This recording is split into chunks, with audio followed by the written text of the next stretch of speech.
بسم اللہ الرحمن الرحیم۔ ارشاد فرمایا کہ حق تعالیٰ کی محبت کے دو حق ہیں۔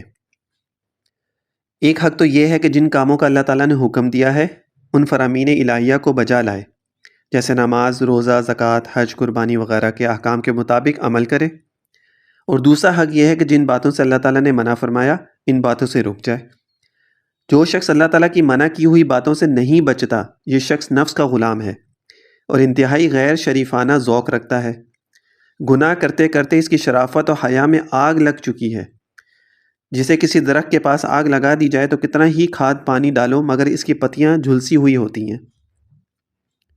پھر بہت دن تک اس کو آگ سے دور رکھا جائے اور بہت دن تک اس درخت میں کھاد اور پانی دیا جائے تب جا کر وہ پتیاں ہری بھری ہوتی ہیں۔ جو شخص گناہ پر جری ہوتا ہے وہ گویا اپنے ایمان کے ہرے بھرے درخت میں آگ لگاتا ہے۔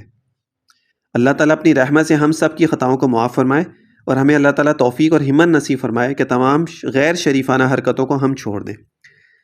اور اللہ تعالیٰ ایک وقت تک جو ہے نا وہ ڈھیل دیتا ہے ہر چیز میں،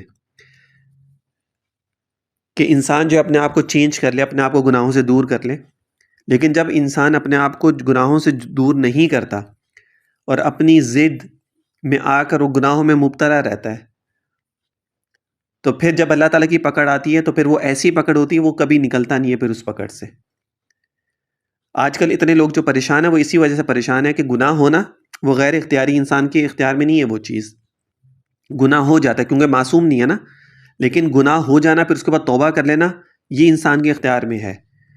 اور پھر جب توبہ کر لیتا ہے اس کا مطلب ہے کہ اس کو پچھتاوا ہے کہ میں نے گناہ ہوا ہے مجھ سے جو مجھے نہیں کرنا چاہیے تھا۔ لیکن اس گناہوں سے اپنے آپ کو ہمیشہ بچانے کے لیے کہ گناہوں سے انسان کو نفرت ہو جائے، دل میں خیال بھی آئے تو انسان گناہ نہ کرے، وہ کسی اللہ والے کے پاس بیٹھنا ضروری ہے۔